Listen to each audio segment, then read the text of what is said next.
അബുദാബിയിൽ നടക്കുന്ന നമ്മുടെ ഖുർആൻ ക്ലാസ് നാട്ടിൽ അതേപടി നടക്കുന്നതിന് വേണ്ടി കണ്ണൂർ ജില്ലയിലെ കാവുംപടിയിൽ ആവശ്യമായ പ്രൊജക്ടർ നമ്മുടെ ഈ പായസം നൽകി അദ്ദേഹം സ്പോൺസർ ചെയ്തിട്ടുണ്ട്. നമ്മളിവിടെ നടക്കുന്ന ക്ലാസ്സിന്റെ CD DVD ഉണ്ടല്ലോ. അപ്പൊ നാട്ടിലൊരു മദ്രസ ഒരു സ്ക്രീനും കിട്ടിയാൽ നടത്താൻ പറ്റൂല. നമ്മള് ഉസ്താദന്മാർക്ക് എല്ലാ നാട്ടിലും മഹല്ലിൽ പോയി അത് പറയാൻ പറ്റൂലല്ലോ. അപ്പൊ എന്ത് ചെയ്യാ, ഒരു CD ഒരു നിരന്തരമായ ക്ലാസ് ആയിട്ട് ആഴ്ചയിൽ ഒരു ക്ലാസ് എന്ന നിലയ്ക്ക് നമ്മുടെ മദ്രസകളോ നമ്മുടെ ഹാളുകളൊക്കെ നാട്ടിൽ ഉപയോഗപ്പെടുത്തിയാൽ ഏത് ക്ലാസ്സും നമ്മുടെ ഇവിടുത്തെ ക്ലാസ് എന്ന് മാത്രമല്ല എന്ത് ചെയ്യാം, നിരന്തരമായി ഇപ്പോ നമുക്ക് ഫിസിക്കലി നമുക്ക് അവിടെ ചെന്ന് വേല പറയാൻ പറ്റിയോണമെന്നില്ല. ഉസ്താദന്മാരെ കൊണ്ടുവരാനോ വേല പറയിക്കാനോ പറ്റുക. അത് വളരെ ചെലവ് കുറവാ. ഉസ്താദിന്റെ വണ്ടിക്കൂലി കൊടുക്കണ്ട, ഉസ്താദിന്റെ താമസം കൊടുക്കണ്ട.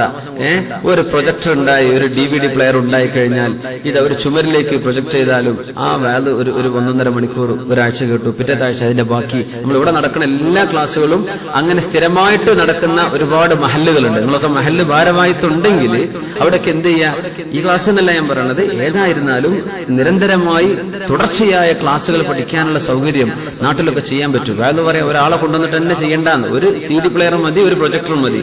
അപ്പോ നമ്മുടെ അബുദാബിയിലുള്ള നമ്മുടെ യൂസുഫ് അലി സാഹിബ് ഉണ്ട്. അദ്ദേഹം ഇൻഷാ അല്ലാഹ് അദ്ദേഹത്തിന്റെ നാട്ടിൽ ഈ പരിപാടി തുടങ്ങിയിട്ടുണ്ട്. നീലേശ്വരത്ത് നടുവിൽ എന്നാണ് പേരല്ലേ. അദ്ദേഹം ഇൻഷാ അല്ലാഹ് പരിപാടിക്ക് വേണ്ടി പ്രൊജക്ടർ സംഭാവന ചെയ്തിട്ടുണ്ട്. അല്ലാഹു തആല അത് ഖബൂൽ ചെയ്യുമാറാകട്ടെ.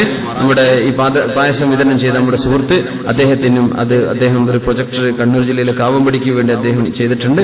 അല്ലാഹു അത് ഖബൂൽ ചെയ്യുമാറാകട്ടെ. അങ്ങനെ ചെറിയ ജാരിയായ സ്വതക്കാന്നൊക്കെ പറയാം. നിങ്ങൾക്ക് ചെയ്യാൻ ഒരു പ്രൊജക്ടർ നമ്മളെ വക മദ്രസ നാട്ടിലൊക്കെ വലിയ മടിയായിരിക്കും ആൾക്കാർക്ക്. എന്താണെന്നറിയില്ല, ഏത് വിഷയം പുതിയൊരു വിഷയം വരുമ്പോഴേക്കും ഒരു എന്താണോ ആവശ്യമുണ്ടോ എന്നൊക്കെ ചോദിച്ച് വെറുതെ എന്നാ ഒരു ചെലവില്ല, വളരെ റാഹത്തായിട്ട് കാര്യങ്ങൾ പഠിക്കാൻ പറ്റും ചെയ്യും.